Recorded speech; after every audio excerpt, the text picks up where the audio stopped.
नमस्कार दोस्तों, अपने क्लास 12 बायोलॉजी के अंदर अध्याय है वो 35वां चल रहा है।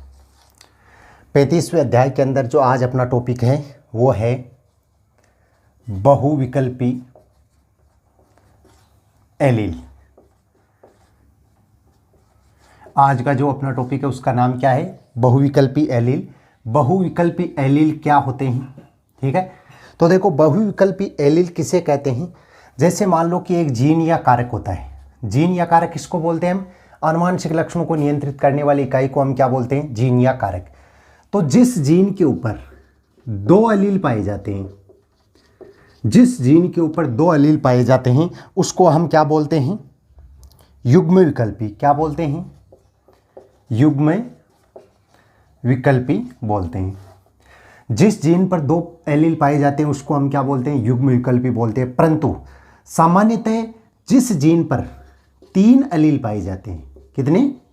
तीन एलील पाए जाते हैं, उसको हम क्या बोलेंगे? बहुविकल्पी बोलते हैं। बहुविकल्पी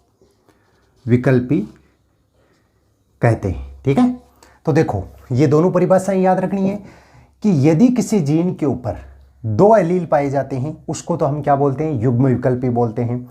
और यदि किसी जीन पर तीन प्रकार के एलील पाए जाते हैं उसको हम क्या बोलते हैं? बहुविकल्पी बोलते हैं। ठीक है, यदि किसी जीन पर तीन प्रकार के एलील पाए जाते हैं तो उसको हम क्या बोलते हैं?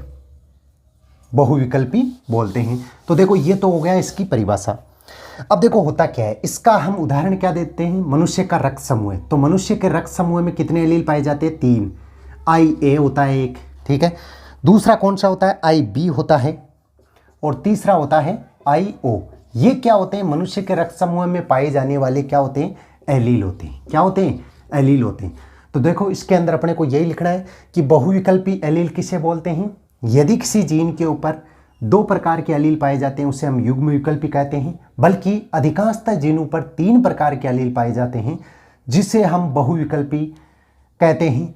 बहुविकल्पी एलील का उदाहरण मनुष्य का रक्त समूह को माना जाता है, जो मैंने पहले एक चैप्टर था अपने हृदय वाला, उसके अंदर कंप्लीट ये इसका चित्र बना के कि ये किस प्रकार से होते हैं, तो आप लोग उसके अंदर जाके ये वीडियो देख सकते हो। ठीक है, जो पहले चैप्टर आया है हृदय वाला रक्त परिसंचरण तंत्र, उसमें रुधिर का टॉपिक आया है, रुधिर वर्ग आया है और इस रुधिर वर्ग की वंशानुगति किस प्रकार से होती है, तो उसके अंदर ये मैंने आप लोगों को कंप्लीट बता दिया है। तो ये तो हो गया बहुविकल्पी एलील का टॉपिक। अब देखो आगे अगला टॉपिक हम पढ़ते हैं। ये छोटे छोटे टॉपिक है कुछ। अगला है घातक जीन। घातक जीन, देखो नाम से पता चलता है घातक जीन मतलब वह जीन जो किसी को नुकसान पहुंचाता है। घातक जीन हम किसको बोलेंगे? वह जीन जो किसी को क्या करता है? नुकसान पहुंचाता है, तो उसको हम क्या बोलते हैं? घातक जीन बोलते हैं। इसके लिए क्या था, एक वैज्ञानिक आया जिसका नाम क्या था? एल क्यूनोट। वैज्ञानिक का नाम क्या है? एल क्यूनोट ने क्या किया? सन 1905 में चूहा होता है, तो चूहे में क्या होता है? शारीरिक रंग। ठीक है, चूहे में शारीरिक रंग पर परीक्षण किया, प्रयोग किया। देखो घातक जीन, सीधी हम परिभाषा बोलें कि वह जीन जो नुकसान पहुंचाता है, किसी के लिए घातक होता है, उसको हम क्या बोलते हैं? घातक जीन बोलते हैं। इसके लिए एल क्यूटनोज ने सन 1905 में चूहे के शारीरिक रंग के आधार पर क्या किया? इस घातक जीन का परीक्षण किया या प्रयोग किया। इसके लिए इन्होंने क्या लिया? एक तो पीला चूहा लिया। क्या लिया? एक पीला चूहा लिया, जिसको तो इसने बड़े वाई से दर्शाया। ठीक है, और दूसरा चूहा कौन सा लिया? भूरे रंग का चूहा लिया, जिसको छोटे वाई से दर्शाया। ठीक है, कौन से वाई से दर्शाया? छोटे वाई से दर्शाया। तो देखो इसका परीक्षण मतलब जब F1PD में आएगा तो बड़ा वाई और छोटा वाई आएगा, मतलब बड़ा हमेशा इस पर क्या होता है? प्रभावी होता है। ठीक है, और इनका अनुपात आता है तो वो कितना आता है? 2:1 आता है। ठीक है, इनका अनुपात कितना आता है? पीले व भूरे रंग के चूहे 2:1 में प्राप्त होते हैं। परंतु इनमें से जो भूरे रंग के चूहे होते हैं वो क्या हो जाते हैं? मर जाते हैं। ठीक है, मतलब जब इनके मध्य संकरण करवाया किसने? एल क्यूटिनोज ने, पीला चूहा और भूरा चूहा। ठीक है। तो अनुपात कितना प्राप्त हुआ, 2:1 प्राप्त हुआ, ठीक है। ये अनुपात प्राप्त हुआ तो इनमें से जो भूरे चूहे प्राप्त हुए उनकी क्या हो जाती है, मृत्यु हो जाती है। मृत्यु किसके कारण होती है, इनके कारण। अर्थात इस पीले चूहे में पाए जाने वाले जीन क्या होते हैं, घातक होते हैं। इनके अंदर पाए जाने वाले जीन किस प्रकार के होते हैं, घातक होते हैं। इस कारण से इसको हम क्या कहते हैं, घातक जीन, ठीक है। और इस घटना को हम क्या कहते हैं, घातकता बोलते हैं, ठीक है, घातकता बोलते हैं।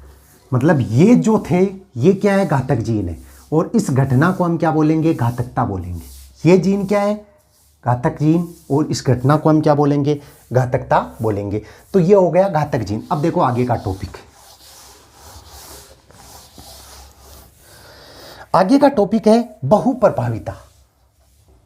बहुप्रभाविता आगे का टॉपिक है, वो कौन सा है, बहुप्रभाविता। मतलब बहुप्रभाविता किसे कहते हैं, मान लो कि कोई भी जीन है, एक लक्षण को क्या करता है, नियंत्रित करता है, ठीक है। कहने का मतलब एक जैसे मान लो कि कोई जीन है, वो क्या करेगा, एक लक्षण को नियंत्रित करेगा, ठीक है, या एक लक्षण पर अपना प्रभाव दिखाएगा।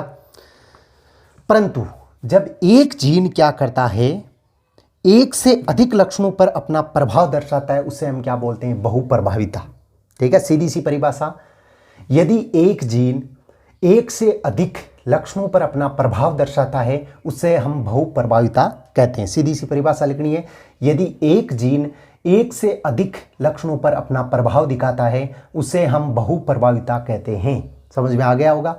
बहुप्रभाविता किसे बोलेंगे, यदि एक जीन एक से अधिक लक्षणों पर अपना प्रभाव दर्शाता है या प्रभाव दिखाता है, उसे हम बहुप्रभाविता कहते हैं। तो ये परिभाषा हो गई बहुप्रभाविता की। अब देखो अगली परिभाषा है, अगली है बहुजीनी या मात्रात्मक वंशागति, ठीक है। बहुजीनी या मात्रात्मक वंशागति किसे कहते हैं। इसके अंदर क्या होता है कि मान लो कि अधिकांशतः में क्या होता है कि एक जीन द्वारा एक लक्षण का नियंत्रण होता है। अधिकांश में क्या होता है, एक जीन के द्वारा एक लक्षण का नियंत्रण होता है, उसको हम क्या बोलते हैं, एकल जीनी वंशागति।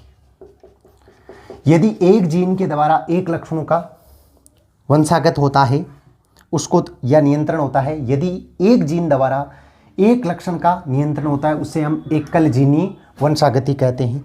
परंतु यदि एक जीन द्वारा अलग अलग प्रकार के जीनों का नियंत्रण होता है, या बहुत से अलग अलग प्रकार के जीनों का नियंत्रण किया जाता है, या एक जीन द्वारा अनेक लक्षणों का नियंत्रण किया जाता है, तो उसे हम क्या बोलते हैं, बहुजीनी या मात्रात्मक वंशानुगति बोलते हैं।